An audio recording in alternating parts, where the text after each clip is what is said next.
I'm Rabbi Dan Moskowitz, the Senior Rabbi of Temple Sholom. It's a pleasure and really a blessing to see so many familiar faces and so many unfamiliar faces here in our sanctuary this evening. Before we go any further, I want to acknowledge that we're on the traditional land of the Coast Salish people, and we thank you for being here tonight. This evening is not only Esther Jenner's birthday party, but for those that are here to help celebrate Esther, happy birthday, Esther.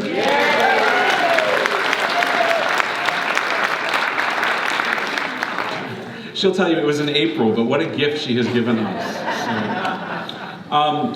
So this evening has a number of origins. The most recent origin, the most proximate, was our High Holy Days, where there was about this many people, well, 2 or 3 times, not so long ago in September, when we began a conversation in our community about climate and the climate crisis and our responsibility as Jews to be Shomrei Ha'adamah, guardians of the earth. But I say this evening has a number of origins because that's really not the beginning of things. And certainly it's not the beginning of our country, of Canada's concern and Vancouver's attention to the climate crisis that is sweeping our globe, and it's not the beginning of our consciousness about it. Many of us have been active and involved in these efforts to raise awareness in our world, in our community, and in our own lives and homes for perhaps an entire lifetime. And that's not even the beginning as well. It goes even back before our lifetime. It goes back all the way to the beginnings of creation, to stories that are perhaps universal to those people of faith that share a common book, which is the Bible. And those that were here on the High Holy Days will recognize in a moment a sentence or two from that sermon that launched at least this congregation's focus on this important crisis and topic and effort. I say that there's a beginning, but really there's 2 beginnings. Because if we go back all the way to the stories of Genesis in the books of the Bible, we know there's 2 stories of creation. There's the first story of the 6 days of creation, and then on the 7th day God rested. And over those 6 days of creation, God creates heavens and moons and stars and plants and seas and animals and all the things that are in them. And then on that 6th day, God creates human beings. And God says to human beings, after planting them in the garden, God says to human beings, you are to guard and protect this earth, to dominate it, to watch over it. And then there's a second story of creation, because as in so many things in Judaism, there's more than one opinion. And so there's a second story of creation that happens just another chapter later, which is the familiar story of the Garden of Eden. And there God plants human beings in paradise, in the midst of beauty of nature, and says to them, don't destroy this, because if you do, nobody is coming after you to repair it. And it's your responsibility to guard and to tend. So we think of those as 2 incompatible stories, to dominate nature and the animals and to guard and tend the garden. But in fact, they're quite compatible because they show the scope of our responsibility. They remind us that in the Garden of Eden there was forbidden fruit. Not everything we can do, may we do. There are limitations, and it's accepting those limitations that are, I think, at the height of spirituality and the height of responsibility of human beings, be they of any faith. A responsibility and a recognition that we do make an impact on the world just as we make an impact on other people's lives. And to go through the earth wantonly, to go through life wantonly destroying or just using up because we don't think anyone's going to come after us or anyone's going to notice or anyone's going to care or be affected by it, is not a way to walk with Kedusha. It's not a way to walk with holiness. And so we spoke about that. I spoke about that at the High Holy Days, and this community has been speaking about that ever since, and certainly we've been speaking about it before as well. A recognition that if Judaism means anything at all, if to be a person of faith means anything at all, then it means that we have to be, in Hebrew we would say, Shomrei Ha'adamah, guardians of this earth, to give responsibility for the greatest gift that we have been given, which is our planet and all that is in it. And so that's the origin of tonight. I hope that that is a beginning to what will be an ongoing conversation and, more importantly, an ongoing action, to raise not only consciousness of awareness about things, but just knowing about something is not enough, but the actual doing of things.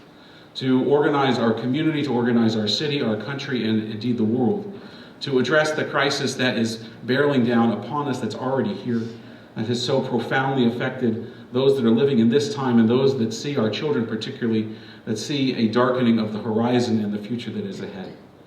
And so we're here tonight to learn more about that, to not just gather information, but also to be motivated towards action. Towards that end, I want to just point out a couple of things before I introduce Esther to introduce Tzeporah. On your handout, or I should say on your chair is a handout printed on recycled paper. We debated long and hard, should we even print anything, but we wanted you to have this to take with you. So if you don't use it for this purpose, on the back you can make notes and write down directions and shopping lists and stuff.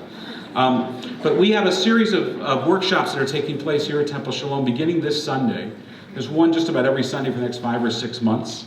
They are open to the community. You don't need to be a Temple member to attend. We hope that you will come. The idea is that our congregation has challenged ourselves, and hopefully will challenge the broader community, to reduce our environmental footprint in each of our homes by 18%. And we've given resources on how to do that, and these workshops are a step in that direction to provide the how of how to reduce our environmental impact, and also to provide some of the why. So we hope that you'll come out. It would be great if you told us you were coming, just so we could plan rooms and food. Just send an email to the synagogue at the email address below. But please know that these are available to you, and we hope that you'll avail yourself of them. In addition to that, our congregation is working with other organizations within the Jewish community to bring this issue to the forefront of the Jewish communal agenda. And if you're interested in getting involved in that effort, to help put this on the agenda of CJA, to help put this on the agenda of our Jewish Federation, please send us an email at the email address below and join us in that effort, and bring your Jewish organization or your neighborhood organization along with you. To that end, I said that the gift, that this is Esther's birthday party in some ways, and Esther has given us the tremendous gift of Tzeporah this evening. And Tzeporah, you are a tremendous gift to our planet.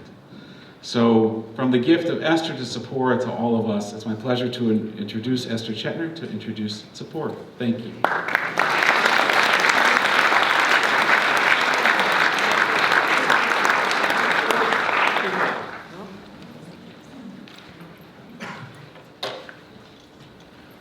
Thank you, Rabbi Dan.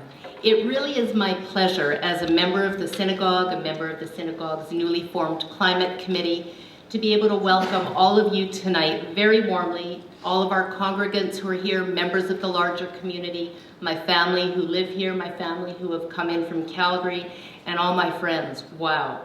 Thank you all for being here tonight. I have to say, this is exactly what I wanted for my 60th birthday.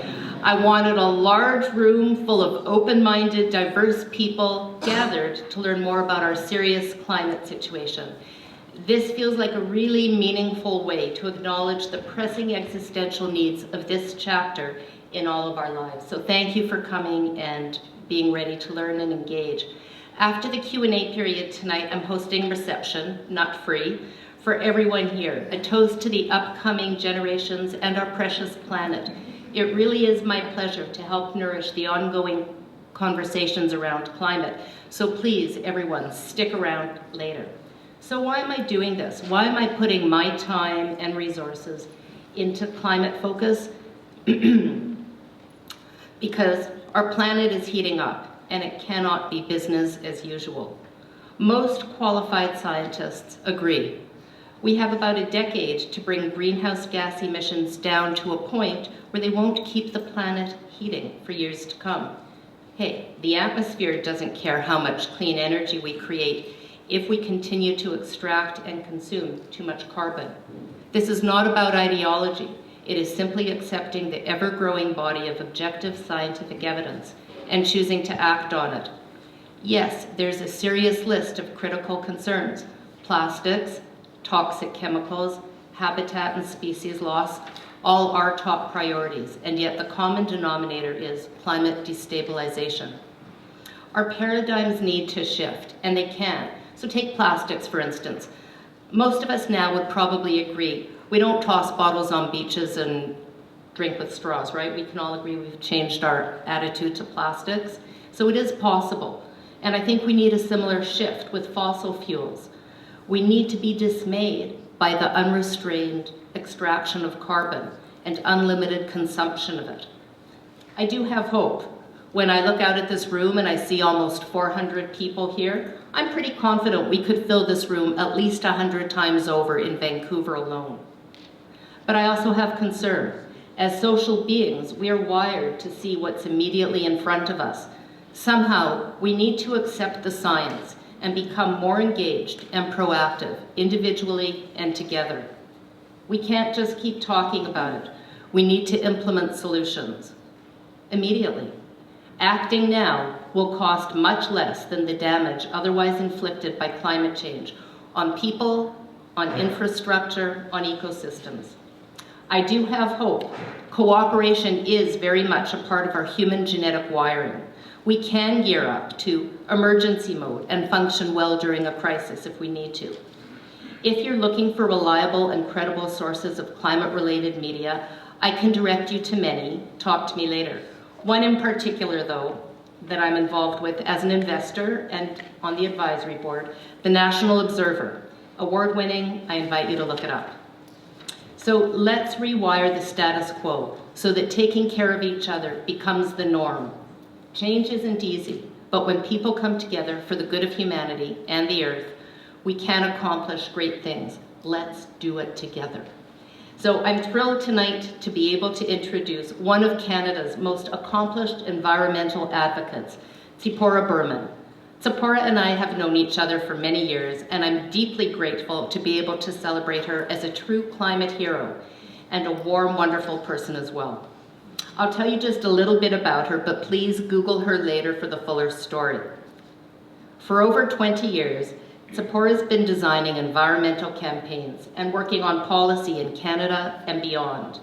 Currently, she is the International Program Director at Stand.Earth, formerly Forest Ethics, which she co-founded. She's an adjunct professor at York University and works as an advisor to many First Nations, environmental organizations, and foundations on energy and climate issues. She's the former co-director of Greenpeace's Global Climate and Energy Program. Tzeporah has worked across the country. She has been appointed by the governments of both Alberta and BC to co-chair and participate in important advisory groups. There are so many honors, I'm not going to list them all, I'll share just a few with you. Tzeporah has gotten the YWCA Woman of Distinction Award. She was one of the experts in Leonardo DiCaprio's documentary, 11th Hour. She's included in the BC Royal Museum's permanent exhibit of 150 people who have changed the face of BC. Very recently, Tzeporah received the Climate Breakthrough Project Award. Guys, that's huge. To continue the excellent work she's doing.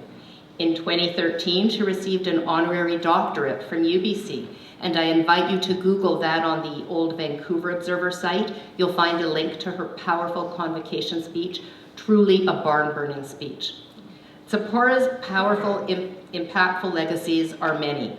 Her work has contributed to the protection of over 40 million hectares of old-growth forests, and she's played a pivotal role in creating the Great Bear Rainforest.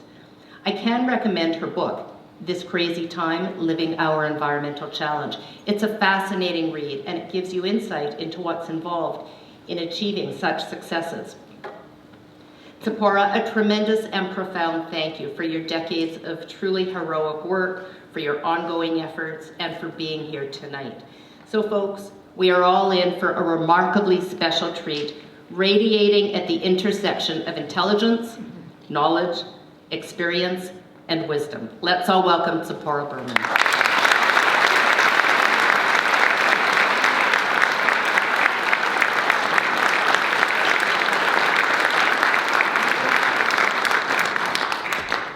Wow. And after that, she says, have fun. Thank you so much, Esther. And thank you so much, Rabbi Dan. Oh, he disappeared. He was over there. Okay. And Temple Sholom. That was quite an introduction. It's funny, I've tried many times to see that BC exhibit, but I haven't found it yet. But my son saw it once, and he said, Mom, there's a cardboard cutout of you. You're stuck between Pamela Anderson and David Suzuki. That was pretty funny. I grew up in a synagogue like this, remarkably like this, actually. My parents passed away when I was young, the year after my bat mitzvah. And the synagogue became our second home. We went every day for a year to say Kaddish for my father, every morning and every night. And then my mother died and we went for another year, every morning and every night. I ran my first campaign at 14. And my shul became the first conservative synagogue in Canada to count women in the minyan. Because I was so frustrated that even with the 4 of us there every morning, often we couldn't say Kaddish because we didn't count and there wasn't a minyan. I sat in that synagogue for hours, trying to make sense of it all, trying to find a new sense of purpose, and thinking about how fragile life is. Perhaps, in fact, that's where it's all started for me. The organizing, the recognition of the fragility, the love of nature, the reverence for life. So that's where I wanted to start tonight. The fragility. The small blue dot. 27 years ago, astrophysicist Carl Sagan persuaded NASA, the North American Space Agency, to turn the Voyager 1 space probe around and take some pictures of the Earth. At the time, this probe was roughly 6 billion kilometers from home. Carl Sagan wrote about this picture. That's home, that's us, that small blue dot. On it, everyone you've ever heard of, every human being who ever lived out their lives. The aggregate of all of our joys and sufferings, thousands of confident religions, ideologies, and economic doctrines, every hunter and forager, every hero and coward, every creator and destroyer of civilizations, every king and peasant, every couple in love, every hopeful child. All of us, the history of our species is here, on a mote of dust suspended in a sunbeam. The Earth is a very small state in the vast cosmic arena. Our posturings, our imagined self-importance, the delusion that we have some privileged position in the universe are challenged by this point of pale light. And this fragile, amazing planet is bursting with life because of this extremely thin sheet of air that extends from the surface of the Earth to the edge of space. Our atmosphere filters the Earth's dangerous rays. It filters the sun's dangerous rays. It blankets the Earth. It provides oxygen for humans and animals to breathe, and carbon dioxide for plants, and keeps the Earth from freezing. The Earth is a sphere that's roughly 8,000 miles in diameter. The thickness of the atmosphere is about 60 miles. It's like one skin on an onion. It's like the fuzz of a peach. Fragile, amazing, and we share our home and our DNA, the basic building block of life, with every other living thing on this planet. 25 years ago, I came out west to this coast because of the awe and reverence I have for nature, because I saw this photo in a geography class. And I couldn't believe that we had trees this big in Canada, 1,000 years old, 300 feet tall. The richness of life on this coast is incredible. 70% of Canada's biodiversity lies here in that thin strip of rainforest between the ocean and the mountains. Complex ecosystems we barely understand. In my 20s, I volunteered in the rainforest, and I learned such incredible things. That the bark of the ancient yew tree can be used for uterine cancer. We learned that the health of the salmon runs can be figured out by the rings on the trees. So we know the health of a salmon run 400 years ago because of the ring on a tree. How? Why? Because of the nutrient levels. Because bears poo in the woods. Everything is connected and complex. And looking around the world past our coast, wonders never cease.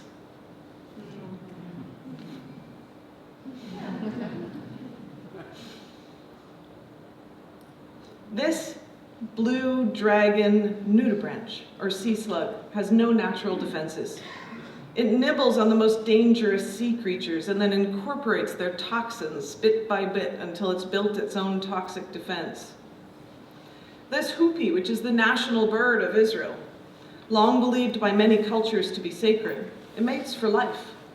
The males duel over the females with their beaks. When a female nests to protect their eggs, they send out a tremendous odor that keeps predators away for the gestation period. So fragile, so complex, and we know so little. We estimate now that there's about 8.7 million species on Earth. We now have names for a little over 1 million of them. We've identified that many. The far majority of the Earth species we don't even have names for. We don't understand how they interact. We don't understand what they depend on or how much we depend on them. We can barely describe them. And we certainly don't understand how these complex systems work to maintain human well-being. It's only in the past couple of years that scientists have realized that trees communicate with each other underground through what's being known now as the World Wood Wide Web. When one tree is sick in the family, it sends out a message, and other trees send nutrients to it through its roots. We just know so little. And yet we're burning the library before we've even read the books. This year's studies by the United Nations told us that nature is declining globally at rates unprecedented in human history, and the rate of species extinction is accelerating, that the health of ecosystems on which we all depend is deteriorating more rapidly than ever. They concluded that the ability of the Earth to support human well-being in the future is now in question. Biodiversity is like our safety net. Each species disappearing is a thread that is gone in that net. This summer we experienced fires all over the planet, from the Amazon to the Arctic. The cumulative impact of fossil fuel expansion in Canada and around the world is threatening this fragile planet, the air we breathe, the water we drink, and even a safe climate. In his fantastic speech at Rosh Hashanah, Rabbi Dan reminded us that we are all Shomerei Adamah, and tonight, guardians of the earth, and that the Midrash is clear that we are custodians, not owners, and that our sacred responsibility is tikkun olam, that we must not only protect but repair the world. I think the first step in doing that is having the courage to face it and understand it and not let go. For me, my perspective on these issues changed forever. The first time that I went to a United Nations conference, which is now 10 years ago, I happened to be sitting on a plane next to the chief negotiator for Liberia. That's what those conferences are like. You just end up meeting these incredible people. And we started talking about what was happening in his country, what was happening in ours, and I told him about the debates over oil sands, about, at the time, debates in Ontario over wind farms. And he looked at me and he was so sad. And he said, well, that's so nice that you still have time to debate. In my country, people are dying every day because of climate change. We no longer have that time. He seemed less like a negotiator than a mourner. And for me, that was my moment of climate reckoning, when I realized it wasn't just about this nature I loved so much, that in fact, these are no longer environmental issues. They're human rights issues. They're economic issues. They're the moral challenge of our time. We now know that climate change is the greatest threat humanity has ever faced, that more people today lose their homes as a result of climate change than war. It's no longer about what is happening, what could happen in the future, because it's happening now, and we have to talk about it. We need to recognize that climate change is changing policy and investment around the world and having serious ecological and economic impacts, and if we ignore it, we will be struggling to catch up. This year it was reported that we've experienced a dramatic surge in refugees.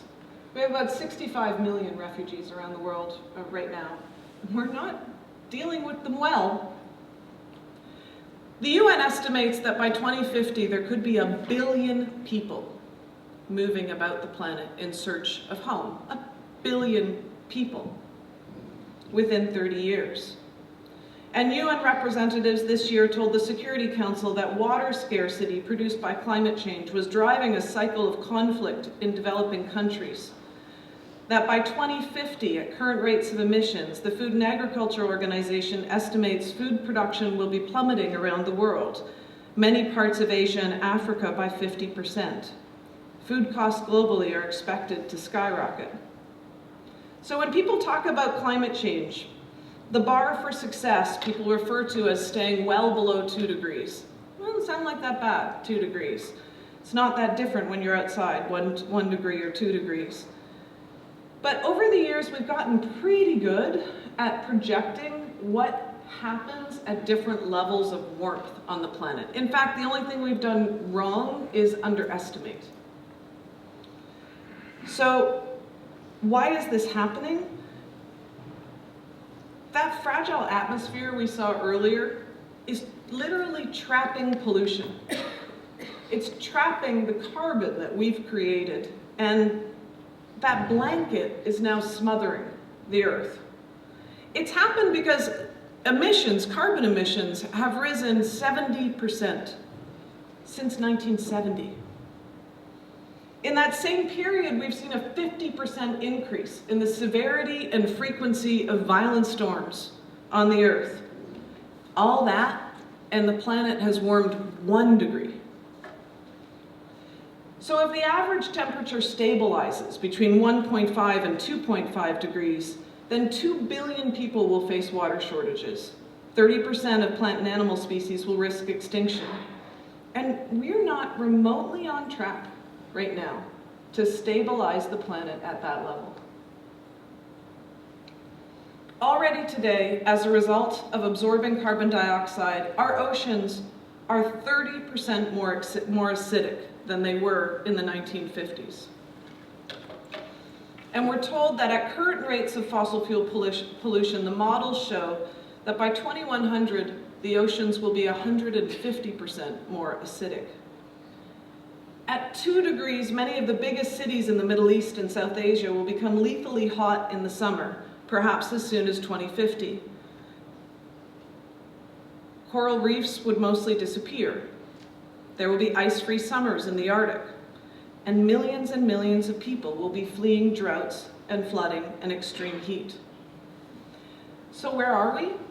At current rates of emissions, we'll reach 2 degrees sometime within the next 50 years, and 3 degrees by the end of this century. Not addressing these issues is not an option. Because if we're unsuccessful at changing the trajectory of emissions, everything changes. It's already changing.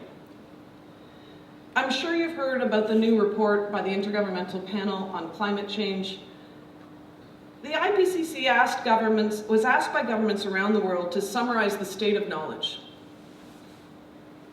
This was written by 91 scientists from 40 countries who together examined 6,000 studies. And it was then reviewed and approved by 195 countries, including our own, including the United States for that matter. Though Trump in a tweet asked who drew it, like it was drawn by crayons.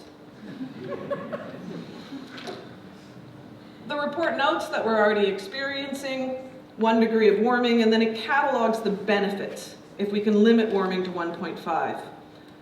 I won't go over this report more, but I urge you to download the summary, to use it in your conversations, to read it. The critical piece is that the report warns that we have about 11 years to avoid catastrophe. It's 195 countries saying catastrophe. And that staying at 1.5 degrees requires slashing global greenhouse emissions in half within the next decade. All countries, all industries need to be reducing emissions now. That we need to reach net zero by 2050, which our government has committed to. So where are we? Even with the commitments that the entire world made in Paris, even if everyone did everything they said they're going to do, we're somewhere around 3.2 degrees if you add up all the commitments, all of the global commitments. fully implemented. And if we look not at promises, but at actual emissions and demand trends, we're on a much higher pathway. The fact is, it's not just the UN. Studies by the Pentagon, the World Bank, have warned that a 4 to 6 degree world is simply uninhabitable. And at today's emissions rates, that's the trajectory we're on. Often in Canada, when we talk about climate change, I hear the same refrains. I've spent a lot of time working in Alberta, meeting with the oil industry. And I hear a lot about how it's not fair. We're a small part of the problem. The problem is China, India, the US, not us. It's not fair that we're targeted. If others continue to expand oil and gas, well, we should get to as well. We have a right to compete in the global marketplace. That's what's fair. The markets will figure out how to regulate it. Climate change isn't fair. It's not fair that vulnerable countries are starting to report spiraling rates of refugees and starvation and millions without access to water.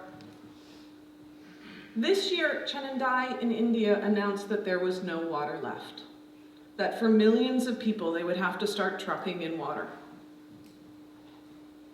It's not fair that 300,000 people have lost their lives this year due to climate impacts. It's not fair to the families who've been fleeing fires and floods in Alberta, in BC, in California. And it's certainly not fair that there are 100 companies that are responsible for 71% of global emissions. And it's not fair that 10% of the population, the world's richest, including Canadians, are responsible for 50% of global emissions. And the world's poorest have to bear the brunt of the worst impacts. And it's not fair that in Canada we pollute more per person than any other place in the world. We're actually number one in terms of emissions per capita, about 4 times the global average. And it's not right that some regions have economies that are still heavily dependent on fossil fuels that make building a new economy much more difficult. That's not fair. But the fact is, it's also not fair that our governments haven't put in place a plan for those workers and families when we know that we have to reduce our dependence on oil and gas as the demand for oil declines. The thing is, this is a global problem that's having serious local consequences. And granted, in Canada, we have it better than a lot of places, though better is relative, isn't it? The floods and fires in Alberta have already cost Albertans $6 billion in the last 5 years. It's a global problem that can only be solved if the whole world acts. Every ton matters. That's what these international agreements are about. Right now, we're negotiating the space left in the atmosphere. It's critical. I mean, that's why targets are so critical, because we have to add it all up. So how are we doing in Canada? We now have a climate plan in Canada, which is fantastic. I think of the 10 years prior to the Trudeau administration as the lost decade on climate change in a lot of ways. So we have a climate plan in Canada. We have a price on carbon, which is fantastic. We need to price pollution. We're phasing out coal, a number of significant initiatives, but we're refusing to face the hardest issue. Because what you can see in this graph is that emissions from electricity as a result of the coal phase out are going down significantly. Buildings have gone down somewhat. Transportation is going down, but oil and gas emissions are going up. A couple of things are critical here. Firstly, we're benchmarking against targets that many in the world think that are not strong enough. Canada's targets that we're currently working towards are the ones that were set by the Harper administration. They haven't been changed under the Trudeau administration. And this graph and what's happening on our emissions is kind of the problematic contradiction that exists in Canada. On the one hand, we have federal and provincial governments, some of them, who want to be seen as climate leaders and have introduced great policies. But they're subsidizing with billions of dollars the expansion of the fossil fuel industry and using significant political capital to facilitate the growth of the fossil fuel industry. The oil and gas sector in Canada is now the largest source of emissions, just the production of oil and gas, not the burning of it in transportation. And it's the fastest growing source of emissions in Canada. The growth of oil and gas means that by 2030, oil and gas would be 40% of Canada's emissions. By 2050, it would be more than we're currently allowed, especially if we're going to commit to net zero by 2050. The math doesn't add up. We're going to have to reduce emissions from oil and gas significantly. And we're also going to have to reduce production. There's actually no physical way that we can meet our targets and allow these emissions to rise from oil and gas. We would have to ban all cars in Canada, and that still wouldn't do it. So, no one's saying turn the taps off overnight. But what we know is that we need to reduce emissions. The problem, of course, lies here, in part, in Alberta, under the boreal forest, the Alberta oil sands, but it also lies here in British Columbia. Clean BC, again, a great plan. But the approval of LNG Canada and the 60 to 70% increase in fracking that would result from the approval of LNG Canada means, again, that it's not possible to meet our climate targets. So for the past 2 years, I've been working with a group of academics and lawyers from around the world trying to understand this, trying to understand what's happening globally on these issues. And when we started adding up all of the projects in Canada, around the world, we literally added up every project around the world of oil, gas, coal, cement. And what we found is that what's under production or under construction already takes us to 2 degrees. So any new project takes us beyond that threat of catastrophic climate change. Any new project. We also found, and I'm leaving actually this weekend for the UN conference in Madrid, and we'll be releasing this report, so you get a preview. We also found when we added up that 86% of all the growth in oil and gas that is planned globally is in North America in the next 5 years. British Columbia, Alberta, Texas, and New Mexico.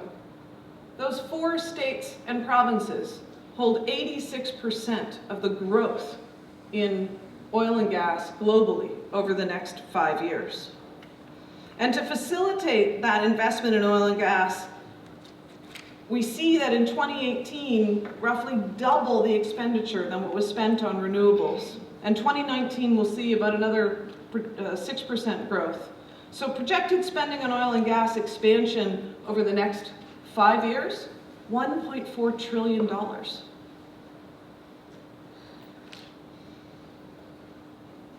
So no, it's not okay to say we're climate leaders and we're building the Trans Mountain Pipeline.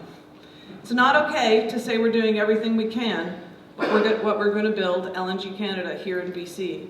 All countries, all industries must reduce. Every ton matters. And the fact is, we have the solutions today to make the switch. Last year, China announced that it would require 1/4 of the cars to be electric by 2025, and that it would ban fossil fuel cars. UK, Norway, France, California, India, the Netherlands, all have policies on the book to ban fossil fuel cars. So does British Columbia. It's a really good part of our plan. The uptake of EVs is going to affect oil demand. It happens if it happens as quickly as many of the investors expect, Bloomberg, for example, it will reduce oil demand in 2040 by 8 million barrels. So that's equivalent to all of Saudi's exports. It will reduce demand by almost 3 times what Canada produces. The advances in electric cars are so quick. Now most cars on the market have a 398-kilometer range. and can be bought cheaper or in price parity with fossil fuel cars. But it's not just that. It's that the price of renewables is dropping through the floor. Wind and solar and battery storage. We have seen more technological advances and price drops in the last 5 years than in the last 30 before that. The change won't be easy, but it's possible. It's already happening. I was thinking today that I'm standing here 2 weeks before we light the menorah and remember the destruction of the temple, the miracle of light. And when I was looking through my data and I saw this slide, I thought, oh look, that's it. So this is, if we just cap production and allow oil and gas to decline without new expansion, it roughly meets our goals of a safe world. And so we simultaneously increase renewable energy, the electrification of transport, and we allow oil and gas to reduce. It works. We have enough oil. We have enough oil while we rebuild our temple. In Canada, we're still dragging our feet, which will mean that we're not prepared, because it's not only climate that's changing, it's global markets. When people talk about unbridled opportunities for our resources in the future, they're talking about forecasts of demand that make no sense. The current demand that's projected for oil means an uninhabitable planet. We're not going to be using that much oil. We need to start planning and building the infrastructure that we know we need, planning for success on fighting climate change. Because if your house is on fire, you just don't add more fuel. We hear a lot about that we can't stop the expansion because of economic revenue in Canada and jobs. And I think we need to remember here that the oil and gas industry has been expanding production, but not hiring more people. Employment has flatlined, if not gone down, less people per barrel, public revenue has plummeted, liabilities have dramatically increased, along with subsidies, billions of taxpayers' dollars going to these companies. So international oil majors are already recognizing the kind of baked-in disadvantages we have in Canada because we have a very high-cost, high-carbon oil. It's a very difficult oil to wrestle out of the ground. And that's why we've seen Shell, Total, Statoil, ExxonMobil, ConocoPhillips all debooking significant holdings in the oil sands or leaving entirely. The world's 3 largest institutions, the World Bank, AXA, ING, and last week, the European Investment Bank, the month before that, BNP Paribas, all announcing that either they wouldn't buy from the oil sands because of climate change, or in the case of the European Investment Bank and BNP Paribas, that they wouldn't invest any longer in oil and gas. In 5 years, a total of 1,100 institutions and over 58,000 individuals representing 11 trillion in assets worldwide has divested from fossil fuels. What keeps me going is knowing that change isn't linear. Social change happens at tipping point moments. We see it throughout history. We are living one of those tipping point moments. Reports now are showing that funds have made more money because they divested. The Norwegian Sovereign Wealth Fund referred to it as their fiduciary responsibility, that they must divest. The amount of change that we're now seeing is incredible.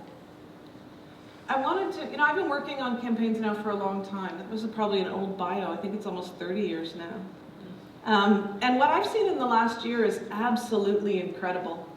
At the group that I work with, Stand.Earth, we decided to try and look at what are industries that aren't moving? Where can we see big change that no one else is working on? And one of the things we focused on was the fashion industry. If the fashion industry was a country, it would be the 4th largest polluter on the planet. It's responsible for about 8.1% of the world's total carbon emissions. And it's set to dramatically increase. And And so we set out to try and see if we could create peer pressure within the industry, see how quickly they would move. And we were incredibly astonished. I've been running corporate campaigns for a long time, and I've never seen movement like this. This tipping point moment is affecting all institutions. We did some research and figured out that one pair of Levi's jeans is about 22 pounds of coal. That there was not a single fashion apparel company in the world that had a climate plan to reduce all of its emissions, including the emissions from the manufacturing of its clothes. And Levi's claimed to be a climate leader because they had said that they would reduce emissions from their stores, from their transport, but they weren't touching manufacturing. No one could do that. We were told it was crazy. So we ran a campaign called Too Dirty to Wear, where some people, I think in this room, Karen Mahan, actually went to the headquarters of Levi's and took off their jeans and threw them back into the store because they were too dirty to wear. Levi's loved that. We called them dance-off pants-offs. Levi's became the first company in the world, first apparel company in the world to commit to a full climate plan. We followed by announcing that we weren't going to target another company. We just wanted to talk to them, but we were going to report on our discussions. So for the last 6 months, we've been talking to 42 major brands around the world. And it was actually pretty funny watching it happen. Liz McDowell, who sits at the desk next to me, would pick up the phone. Yes, it's Liz, yes. Oh, well, you're doing that. Well, I got to tell you, American Eagle's doing more. And it went on and on. There's just Liz sitting at the desk next to me. She said, I'm talking to the Gap tomorrow, H&M the day after.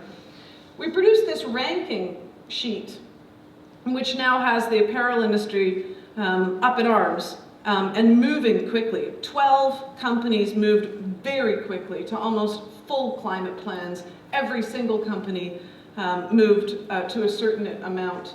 We've also been looking at the shipping industry because the shipping industry is an interesting one. It doesn't count in the UN. No single country oversees the rules that the shipping industry oversees. We decided again to go with a corporate campaign, and we focused on Carnival Corporation, and because it's the largest cruise line operator in the world. You know, 26 million people went on a cruise last year, and nearly half, 12 million, went on a Carnival cruise. And so we decided to focus on the shipping industry, and we actually snuck researchers from Johns Hopkins University on board the ships to test the air on board the ships. For actually well over a year. And with that testing, we were able to show that if you're on board a cruise ship and you're jogging on the back jogging track, you're breathing in air that's worse than the worst air day in Beijing. After we released our report, Carnival announced that it would be stopping the use of heavy fuel oil in the Arctic, which was one of our demands. And we're now also challenging the IMO, the Intergovernmental Marine Organization, to create a much stronger climate plan for ships as a whole. But we also work here. Here in BC, we've been focusing on the Trans Mountain Pipeline, and the response has been incredible. Tens of thousands of people engaging. 19 municipalities are standing up against this pipeline. The province of British Columbia, 150 First Nations across the country have signed a treaty against any expansion of the oil sands. If built, the Trans Mountain Pipeline would expand production of Canada's oil sands and increase emissions to the equivalent of putting about 2 million new cars on the road. It would lead to a 700% increase in oil tanker traffic. I spent many months on the blockades last year on Burnaby Mountain. And here's the thing, I don't like jail. I mean, really, no one likes jail. Civil disobedience is a last resort, but in fact, it's been necessary throughout history to make the huge changes that we've needed to make when our leaders fail us. The people who I stood beside on these blockades are not taking their decision lightly. They've tried everything else. They're climate scientists who were ignored in the review. They're doctors who were ignored in the review. Teachers, Indigenous leaders.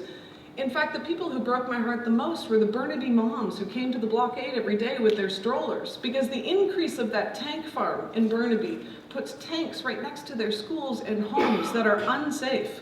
The fire marshal has said that it is so unsafe that if the tank farm expands, he cannot guarantee the safety of the residents of Burnaby. The far majority of the people I met have never been in a courtroom, let alone in a jail cell. Meet Susan Lambert, the former president of the BC Teachers Federation, who was arrested on the blockades. Reverend Laura Dykstra, an Anglican diocese of New Westminster. Tim Bray, the founder of one of Canada's largest software companies, who also works for Amazon. Romilly Kavanagh, a pipeline engineer who used to work for Trans Mountain. Ruth Campbell, a retired provincial lawyer. These are not foreign-funded radicals. They're real people. This is homegrown Canada resistance, and led by Indigenous leaders. This moment in history requires us all not to just face these issues with honesty and integrity, but I think it's a moment in history that requires us all to stand up. It doesn't mean that you have to be on the front lines to risk arrest, because there's so much more you can do. Move your money out of fossil fuels. Organize your own network, as Esther has done. Your school, your community group. Go electric. Your car, your stoves, your heating. Eat less red meat. Even one less meal a week is a big step to reduce carbon. Try not to buy stuff you don't need or buy used. And most critically, meet with your elected officials and demand action. You know, I grew up with my bubby telling me stories of how my family escaped the pogroms in Poland, why my great-grandma had only half an ear, because it was shot off when she was escaping. I grew up with my neighbor from down the road telling me how she got the number on her arm in Auschwitz. Both of them talked about how lucky I was, how our families had struggled and fought for the freedoms that we have today. The other night I had a conversation with my son about whether or not he should continue to pursue an arts degree. He loves school. Whether at this moment in history, when people are dying in heat waves that are only projected to increase, if it's okay to study history, geography, anthropology, political science. And I don't know anyone who enjoys the pursuit of knowledge more than that boy. But like many of his peers, he lays awake at night, wondering how to fight this and how to prepare. Universities were closed this year in India due to heat waves. There were no schools in many parts of California this year as families fled the fires. Our children deserve the right to study what they want to study, to pursue the arts or music or philosophy with the freedom that our generation has had. But the gut-honest scientific truth is we are robbing them of that with our inaction. Never forget. I grew up being told about the Holocaust and told never to forget, never to take my freedom for granted. That we have to have the courage to face what has happened and make sure it can never happen again. And I know sometimes it does feel too big. It's too scary, it's invisible, our daily lives don't really expand to incorporate this knowledge. We're too small, I'm just one person, and we turn away, just like millions around the world turned away. Not just when they first heard, but even when survivors had already reached their shores. Today we have to have the courage to face what's happening. Never forget, Le'olam lo nishkach. We cannot afford climate silence. We cannot afford to turn away. I'm often asked if I have hope. Hope is not something you have. Hope is something we create. We choose it. We need to create it for our kids, for our nieces, our nephews, our grandchildren. As Jews, we know one of our commandments is to protect our children, to give them a better world. Our children are scared. They are marching in the streets. And I want to tell them that it will be okay, don't we all? At the very least, we need to tell them what we know. We need to be honest. We need to acknowledge our reality, but we also need to tell them that we're doing everything we can to create hope. We need to show the strength to face it, to talk about it, to act. So join the synagogues, Shomrei Adamatim. Join us at stand.earth. Donate what you can to the organizations that you believe in. March with those student strikes on Friday. Or join Vancouver's Extinction Rebellion. Yes, do what you can in your life to change your carbon footprint. How we travel, how we eat, what car we buy, whether we take public transit, it all has an impact. But it is not simply about lifestyle. This is not about the light bulbs we buy. This is about laws, not light bulbs. It's a collective action problem that can't be answered by individual solutions. We need to get as worked up as we are about banning plastic straws to ban fossil fuel cars. We need to call for the end of the expansion of oil and gas and plan for a wind down of production and scale up renewable energy and electrification. The fact is, we need all of us. We need all hands on deck. We need the people who work in the fossil fuel sector now. We need the engineers. We need the planners. We need everyone to be working together, creating a plan to move us to a cleaner and safer future. The scale of the change we need today requires fast action by elected officials, by banks, by major corporations. It requires all of us to push them, to engage, to organize. You know, growing up, I volunteered. I can remember teaching cooking classes to kids in the shul, reading to seniors. My father was with B'nai B'rith. My mother was with Hadassah. I volunteered with my USY group. It seems like the majority today have lost that culture of engagement. Today we have this kind of weak civil society engagement muscle and an overextended and hyper-consumer muscle. Our kids literally go to the mall as if it's a pastime. We need to strengthen that civil society engagement muscle again. We need to engage. We need to volunteer. We need to organize, just like Esther did tonight. That took chutzpah. Courage. We have the technology, we have the finances. What we lack is courage. The courage to make hard choices, the courage to be bold, the courage to have those difficult conversations, the courage to contact your MLA or your MP for the first time. They work for you. The courage to march, even if you've never done it before. Because if we've seen anything in the last year, millions and millions of people around the world marching, led by our kids. 1 million people in Canada marched last month. 1 million people. If we've seen anything in the last year, it's that courage, well, courage is contagious. Thank you.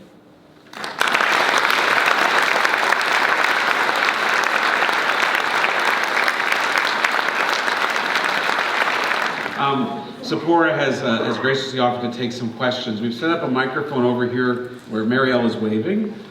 So if you would go to the microphone to ask your question, we'll do as many as we can in the 20 minutes or so we have before we break. So questions, not sermons. But if you do have a question, you can make your way to the microphone. And since I'm standing here, I'm going to ask the first one. And that is that while preparing for the High Holiday Sermon, I read Simon Foer's book, You Are the Weather. And there, Jonathan Safran Foer, excuse me. And there he talks about the impact of changing our diet, particularly moving away from animal protein, as a greater impact perhaps than even fossil fuels. He acknowledges that we have to do it all, but that the change and the impact that moving to a vegetarian diet, or says vegetarian before dinner, could make on our planet is even more significant than fossil fuels. So I guess the question I would have is, granted we have to do it all, you seem to be arguing that we would start with fossil fuels, but where would you suggest that we start if we're to try to make wholesale change in this regard? On an individual level? I guess so. Yeah.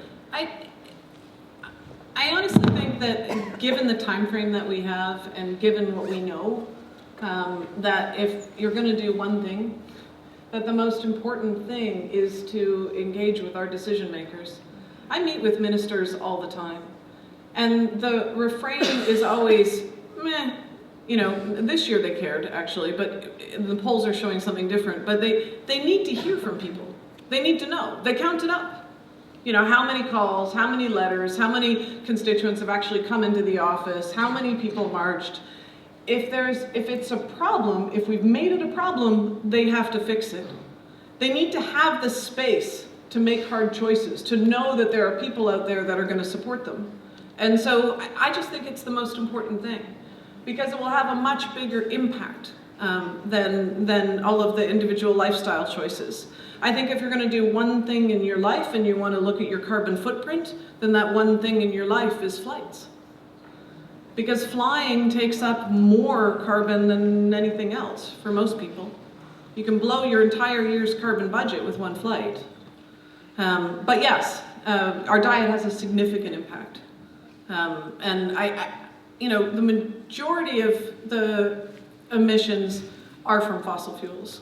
But fossil fuels are involved in industrial agriculture and animal husbandry. So, so maybe that's where he's getting those numbers. But part of why I focus so much on the expansion is that what we're doing right now is locking in a fossil fuel future. Like, the infrastructure that we build today decides how we run our society in the future. And the fact is that you don't build a multi-billion-dollar pipeline for 5 years. You build it for 40 to 60 years. It's expensive. And so that the decisions we make today about what we build are going to define what our society looks like in the future.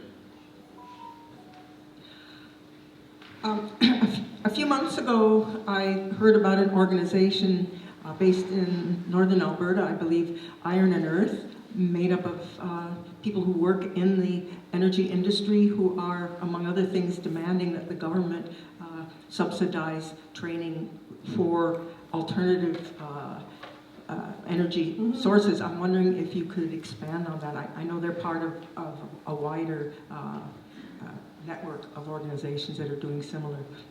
Yeah, I know a number of them, and I think they're very brave. It's been very hard for them. One of the founders, Liam Hildebrand, had to leave the sector because he found it so difficult when he was in the sands, that he, it was a hard position to take. But their numbers are growing quite rapidly now. And so there are a group of oil and gas and some coal workers who are calling for retraining in renewable energy, Iron and Earth. It's a great organization. And, the thing that I've noticed when I speak in Alberta is that, in the beginning, it's, there's definitely like a lot of bristly, like, and then where I usually start is, we didn't know. We didn't know about the cumulative impacts on our water, our air, our biodiversity of all of these projects in the oil sands. We didn't know. We didn't know about the climate impacts. And, we're all culpable. We've lived in and benefited from a fossil fuel society, and now we need to change it. And we need to do that together. And I think that's a mistake that we've made, is making those who work in the industry feel like they have to just defend the industry continuing in perpetuity. And I think that's what Premier Kenney is doing with this $30 million war room. He's, bolstering the fear, and the fear exists for good reason. I have a lot of compassion for that. Imagine if you realized you had to change your entire career, your entire life's work, and you didn't know where to go. That's why I said I think that folks living in Alberta and living in northern BC in the industry deserve a plan. They deserve our government to create a plan that actually lines up with the math that we've committed to. So I also spent 4 years holding a kind of roundtable dinner conversation with 5 CEOs of major oil companies in Canada and 5 environmental leaders. And I did that because I wanted to understand how these brilliant people, self-made billionaires, some of them, thought about climate change and what they thought we should be doing about it. And what I found is that there wasn't anyone really that was denying that it was happening. But it was more that they have this incredible faith in their own technologies to reduce emissions. Murray Edwards from CNRL once said to me, we're going to put CCS, carbon capture and storage, in the trunk of every car. We're going to have oil, but we're going to take the carbon out. We're not going to emit it all. And you gotta be they gotta have some respect for that in the oil sense, because we've done an amazing thing with technology. These are brilliant people, but the time for that has passed. If they want to try and do it with existing operations, because those operations will be going for the next 30 years, then have at it. But the idea that we're going to expand and just hope we're going to make a major breakthrough in carbon capture and storage to make sure that it's cost competitive, which it's not now at scale, is actually just a false hope. It's a fallacy when we have renewable energy projects at scale that are cheaper, that can replace our dependence on fossil fuels. So I have a lot of compassion for those people. Iron and Earth, they're very brave in what they're doing, and you should check them out online.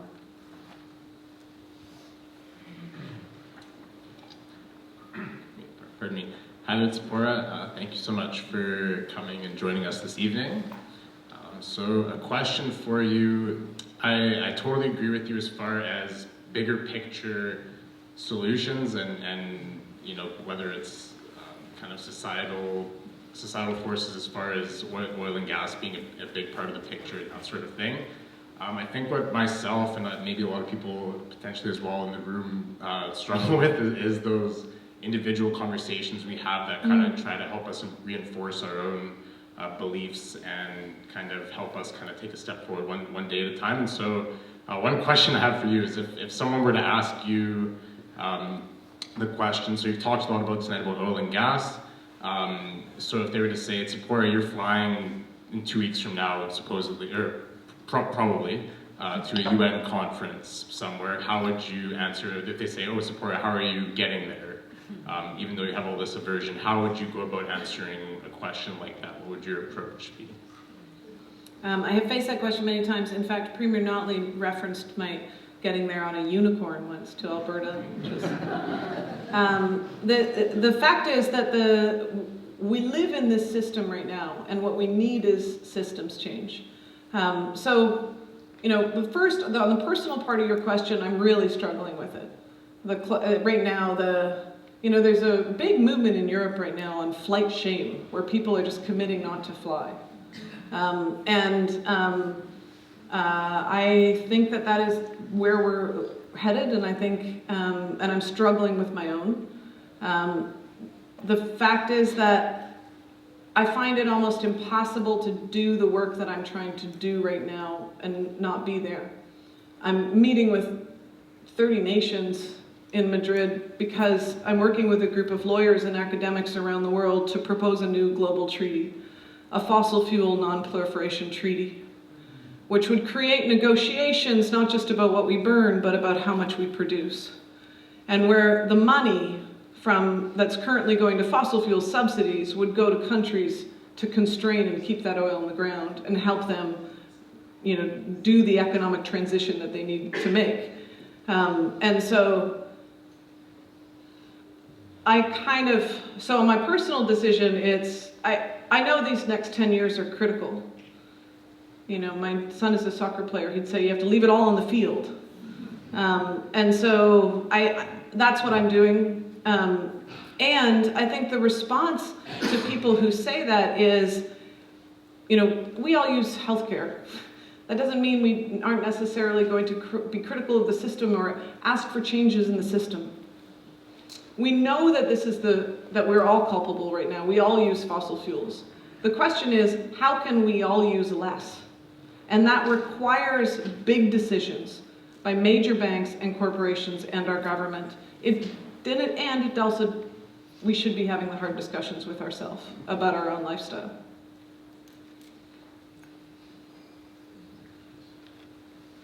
You mentioned your work that you've done with the cruise companies. What about the 40,000 freighters that are on the oceans year-round and that burn very dirty fuel? Is anything being done about them?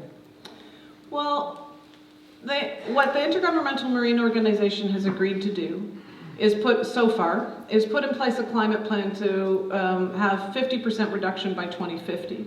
And that would affect all ships around the world. What we're seeing right now is actually more movement in cargo shipping than we are in the cruise industry. I mean, partially we picked off the cruise industry because they're a good poster child. They're some of the dirtiest. We wanted to kind of raise awareness of the issues. I would say the most comprehensive climate plan that exists out there, which is far better than the IMO's, is Maersk, a huge cargo and shipping company. They have a very strong plan to get to net zero by 2050. But you know, I would say they still lack in some of the short-term actions that they have agreed to. What I find most interesting about the shipping industry is that the new studies are showing that you can dramatically reduce, like if ships reduced their speed by 25%, they would reduce their greenhouse gas emissions by 58%. So it's a combination of solutions for the shipping industry, electrified short runs like electric ferries, etc., slowing it down, using a lower distillate fuel because right now heavy fuel oil is like a double whammy. It creates black carbon which lands on the ice and reduces the reflective capacity of the ice, especially it's a huge problem in the Arctic, and you know it's high greenhouse gas emissions. So we need to move to lower carbon fuels, we need to reduce speeds and increase research into the electrification. And so our goal at STAND is to expand to all shipping for a global shipping campaign. There's surprisingly not that many organizations around the world working on shipping. There's a lot of policy think tanks. The best one is Transport and Environment out of Europe. And they've specifically done a deep dive on what it would take for Europe's, all the ships coming into Europe, what kind of laws would be required, and it's quite good. But I would say there's not enough work being done on it.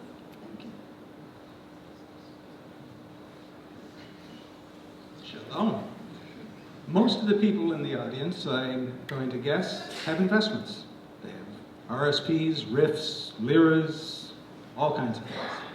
You've made the case for what we should desist from doing or not support. People are looking for their economic future, the next generation, their investments. What would you encourage us to think about investing in and not divesting from? I think the simple answer is that we need to invest. Well, so first of all, I think the important piece is that we need as much money as possible flowing into clean energy, electricity generation, and infrastructure for the electrification of transport and the electrification of heating and renewable energy. So clean tech, high tech, renewable energy, that's probably the most important thing, I think, one of the most important things. But honestly, for your own personal investments, we need to be supporting industries domestically that can grow, that aren't high carbon. So that actually means many different industries. You know, I mean, service industries, it means high tech and clean tech, but it could also mean agricultural industries, and the film industry. And part of what I had hoped to do when I was on the appointed to the panel in Alberta, but they didn't do it, was to get them to do a competitiveness study to look at what are the sectors that could really grow and provide jobs and economic revenue. And if we can match that with what we know we're going to need in the future, we should be focusing on more investment into agriculture and food production. There is going to be a lot less transport of goods in the future as the climate worsens, and food prices are skyrocketing. So there are certainly some things that we should be investing in order to adapt. I'll take these last two questions. Thank you. Tzeporah, thank you for that excellent talk. I'm wondering what your sense is of the political will and social desire for reducing fuel emissions in some of the bigger polluter countries like China and India and the U.S. as well. Well, I think we're seeing the most movement in the U.S. At a state level and at a municipal level, especially under the Trump administration. But to be clear, they've done a lot of damage. The emissions are going up again in the U.S. I think we've seen, though, a significant amount of willingness in a number of states. California stands out for dramatically reducing emissions. And, you know, some at the cutting edge of a lot of hard policies. Just last week, Governor Newsom announced a moratorium on fracking and in the state. And that is going to have a pretty big impact. And he explicitly said it was because of health concerns of fracking, but also because of climate. So, you know, okay, so the US, China. Right now what we're seeing, China actually has some really good climate policies. They're a world leader in developing electric vehicles and developing renewable energy and exporting it. And the problem is they really want everything. They want all energy. So while they're dramatically expanding renewable energy, they're the largest state-run. The state company is, well, it's more than just the company that's wanting to drill in the Amazon. China has negotiated a debt for oil swap with Ecuador. So even though Ecuador has recognized the rights of indigenous peoples and also the rights of nature, one of the first countries in the world to do that, and has said that they want to protect the rainforest, they're considering 21 new oil drilling blocks in the heart of the Amazon right now because they owe China money. And China has done this debt for oil swap. So it's almost like the right hand is not talking to the left hand. You know, in China we've seen this real commitment by the party to an ecological civilization. I mean, some of the stuff is amazing, what they're talking about and what they're doing internally with high-speed rail and et cetera inside the country, but then they're also one of the biggest investors globally in fossil fuel production, so it's kind of both.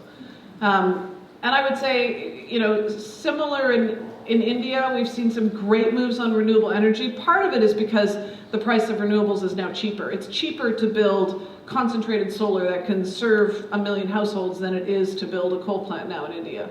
And so that's shifting. Everything shifted really in the last year and a half as a result of the solar hitting price parity and then below.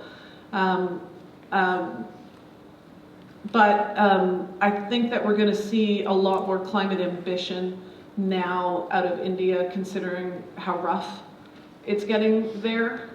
A lot of the people that I know who are working in India say that there's been more commitments by the government and more willingness to talk about increasing climate ambition. So we'll see. The most progressive countries around the world that are dramatically reducing emissions and really transforming their societies, I would say, are in Scandinavia, Denmark, Norway.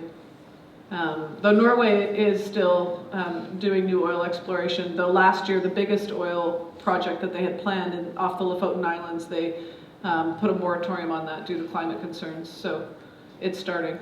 We actually have a number of countries that have said they're not going to drill due to climate concerns: New Zealand, France, Costa Rica.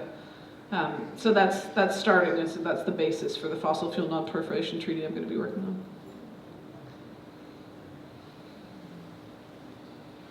Hi, good evening.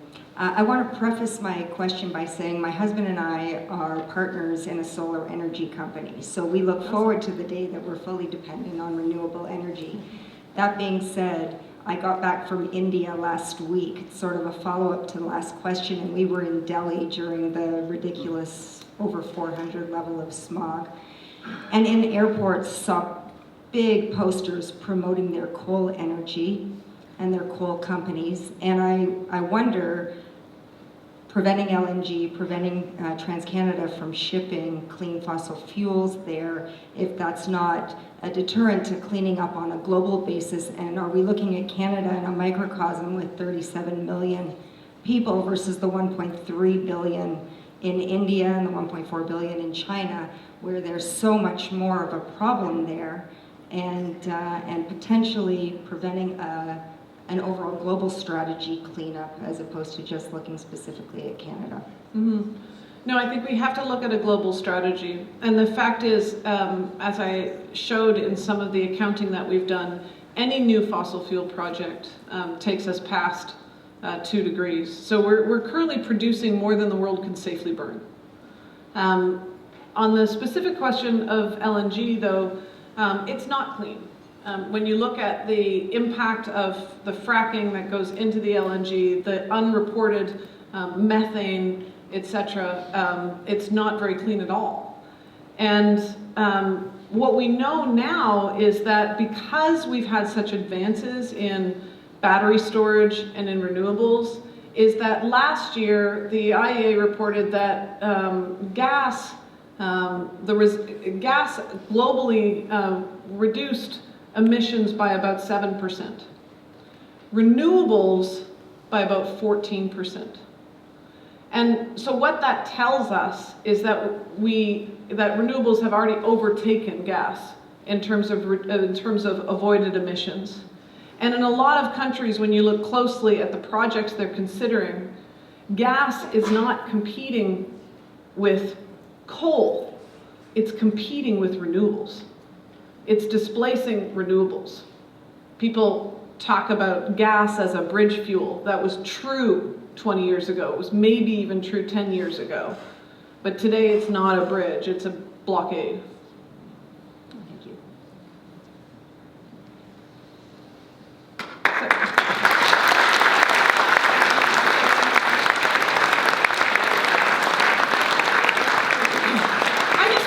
I want to say one more thing, because this stuff is hard and I deal with it every day, and so I have some coping mechanisms now. But part of it is that I really think about the pace of change. And when I said that we live in this tipping point moment, it's that when we hit those tipping points, change happens really quickly. And I feel like I'm seeing it all around us now. And we have to remember that in our lifetime, how much change has happened.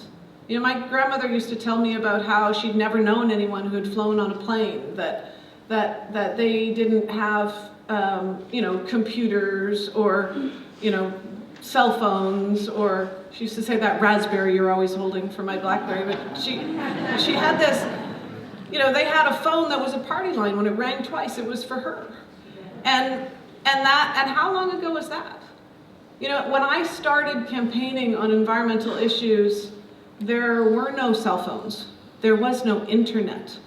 I remember when we figured out how to do a broadcast fax that could go to multiple people at the same time. It was so awesome. It saved us so much time standing there faxing.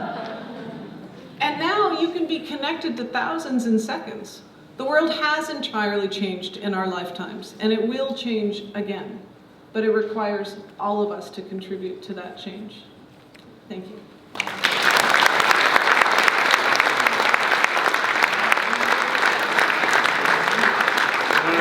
What a wonderful and inspiring evening, and what an inspiring crowd. Tzeporah came to us, as we said, through the invitation of Esther, and did it really out of the generosity of your heart and your spirit. And we want to thank you. And so we're going to do the Jewish thing. We're planting trees in Israel. Through the Society for the Preservation of Nature in Israel, we've made a donation in your honor, and also a similar donation to your organization, Stand.Earth. So we're going to pay it forward and do some tzedakah. Thank you so much, Esther. Thank you.